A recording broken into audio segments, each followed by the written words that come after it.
জাতীয় বিশ্ববিদ্যালয়ের অধীনে বেশ কয়েকটি কোর্স পরিচালিত হলেও প্রফেশনাল অনার্স কোর্সে তুমি কিভাবে ভর্তি হবে, প্রফেশনাল অনার্সে কত জিপিএ লাগে ভর্তি হতে, এই বিষয়গুলো নিয়ে বিস্তারিত আলোচনা করবো আজকের এই ভিডিওতে। প্রফেশনাল অনার্সে একজন শিক্ষার্থী দুইভাবে ভর্তি হতে পারবে। এক হচ্ছে অনলাইনের মাধ্যমে আবেদন করে ভর্তি হতে পারবে, দুই হচ্ছে সরাসরিভাবে ইনস্টিটিউটগুলোতে উপস্থিত হয়ে ভর্তি হতে পারবে। এখন কারা বা কখন তোমরা সরাসরিভাবে ভর্তি হতে পারবে, আবার কখন তোমরা অনলাইনের মাধ্যমে আবেদন করে ভর্তি হতে পারবে, এই বিষয়টা আজকের ভিডিওতে তোমাদেরকে পুরোপুরিভাবে ক্লিয়ার করে দেব। অনলাইনের মাধ্যমে কবে থেকে ভর্তি হওয়ার জন্য সুযোগ পাবে? বর্তমানে জাতীয় বিশ্ববিদ্যালয়ের অধীনে প্রফেশনাল অনার্সে 2023-24 শিক্ষাবর্ষের ভর্তি কার্যক্রম চলমান থাকায় এখন পর্যন্ত কিন্তু অনলাইনের মাধ্যমে আবেদন করার কোনো সুযোগ তুমি পাবে না। অর্থাৎ গত শিক্ষাবর্ষের ভর্তি কার্যক্রম চলমান রয়েছে, গত শিক্ষাবর্ষের ভর্তি কার্যক্রম শেষ হলে 2024-25 শিক্ষাবর্ষের ভর্তি কার্যক্রম শুরু হবে। যখন জাতীয় বিশ্ববিদ্যালয় থেকে প্রফেশনাল অনার্সের ভর্তি সার্কুলার প্রকাশ করবে, তখন তুমি অনলাইনের মাধ্যমে আবেদন করে ভর্তি হওয়ার জন্য সুযোগ পাবে। জাতীয় বিশ্ববিদ্যালয় থেকে ভর্তি সার্কুলার প্রকাশের পর প্রথমত তোমাকে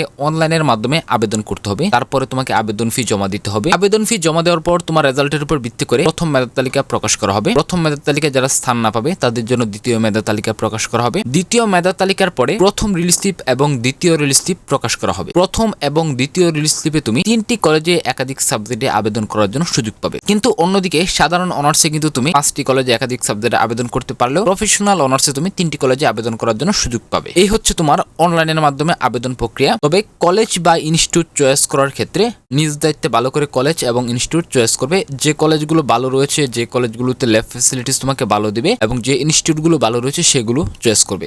যেহেতু তোমার প্রফেশনাল অনার্স তোমার কোনো সরকারি কলেজ বা সরকারি কোনো ইনস্টিটিউটে পড়ানো হয় না, জাতীয় বিশ্ববিদ্যালয় থেকে স্বীকৃত বেশ কিছু ইনস্টিটিউট এবং কলেজে এই প্রফেশনাল অনার্স পড়ানো হয়। সবগুলো হচ্ছে তোমার বেসরকারি কলেজ এবং বেসরকারি ইনস্টিটিউট। সরাসরিভাবে কিভাবে ভর্তি হবে? সরাসরি ভর্তি হওয়ার জন্য তোমাকে প্রথমত একটি ইনস্টিটিউটকে চয়েস করতে হবে এবং যে ইনস্টিটিউটটি ভালো সে ইনস্টিটিউটটি তুমি চয়েস করবে এবং ওই ইনস্টিটিউটে পড়াশোনার খরচ কিরকম আছে সেই বিষয়টা দেখবে। ল্যাব সহ অন্যান্য সকল সুবিধা কেমন দিচ্ছে সেই বিষয়টি খেয়াল রেখে পরবর্তীতে ভর্তি হওয়ার জন্য চেষ্টা করবে। এখন মনে করো তোমার ইনস্টিটিউট চয়েস করা হয়ে গেল, এখন তোমার একটা পছন্দের সাবজেক্ট রয়েছে, সেটি হচ্ছে সিএসসি এবং এই সাবজেক্টটি নিয়ে তুমি ভর্তি হও। তাহলে তোমাকে ওই ইনস্টিটিউটের ওয়েবসাইট থেকে ফেসবুক পেজ অথবা অন্য যে কোনো ভাবে তুমি তাদের সাথে অনলাইনের মাধ্যমে যোগাযোগ করতে পারো, অথবা তুমি সরাসরি ওই ইনস্টিটিউট থেকে ইনস্টিটিউটের সকল যাবতীয় তথ্য দেখে এই বিষয়টা তুমি যাচাই করে আসতে পারো। এবং তুমি যদি সরাসরি ইনস্টিটিউটে উপস্থিত হয়ে ওই ইনস্টিটিউট কর্তৃপক্ষের সাথে কথা বলো, সেক্ষেত্রে ওই বিষয়টা আরো একটু ভালো হয়। তুমি ইনস্টিটিউটটাও দেখে আসলে এবং সেটা পুরোপুরি তোমার উপর নির্ভর করবে যে তুমি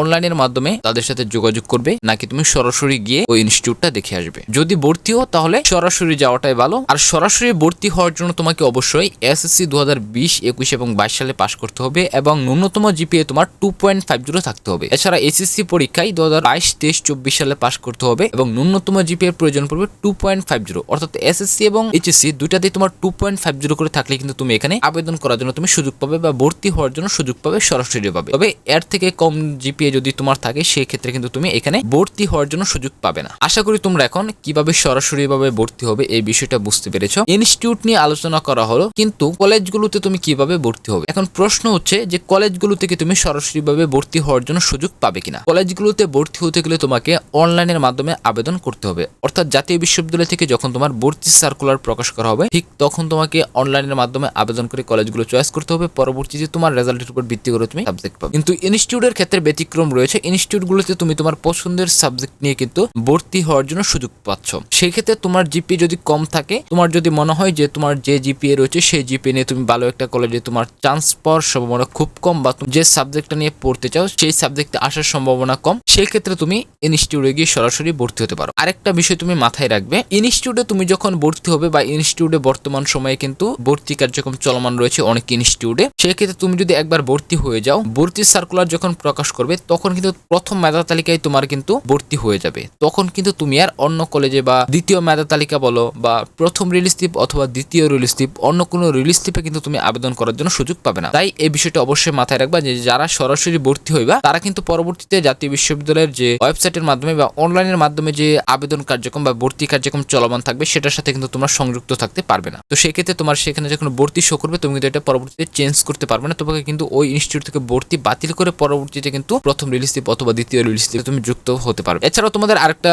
প্রশ্ন ছিল যে এই শিক্ষা বিষয়ে প্রফেশনাল অনার্সে কি সাধারণ অনার্সের মতো কি ভর্তি পরীক্ষা দিয়ে কি ভর্তি হতে হবে কিনা। প্রফেশনাল অনার্সে ভর্তি পরীক্ষা না হওয়ার সম্ভাবনা, এছাড়াও ডিগ্রি পাস করছে তোমার ভর্তি পরীক্ষা হবে না, এগুলোতে তোমার ভর্তি পরীক্ষা হওয়ার সম্ভাবনা অনেক কম। তারপরে যদি ভর্তি পরীক্ষা হয় তাহলে ভর্তি পরীক্ষা দিয়ে ভর্তি হতে হবে। তবে যেহেতু ইনস্টিটিউটগুলোতে তোমার সরাসরি ভাবে ভর্তি কার্যক্রম এখনো চলমান রয়েছে 2024-25 শিক্ষাবর্ষে, সেক্ষেত্রে বলা যায় যে প্রফেশনাল অনার্সে তোমার ভর্তি পরীক্ষা না হওয়ার সম্ভাবনাই সবচেয়ে বেশি। তো আশা করি তোমরা এখন পুরো বিষয়টা বুঝতে পেরেছো। যদি এই বিষয়টা নিয়ে তোমাদের আরো কোনো প্রশ্ন থাকে সেক্ষেত্রে কমেন্ট করতে পারো। বন্ধুরা আজকের মতো এই পর্যন্তই, দেখা হচ্ছে আগামী নতুন কোনো ভিডিওতে।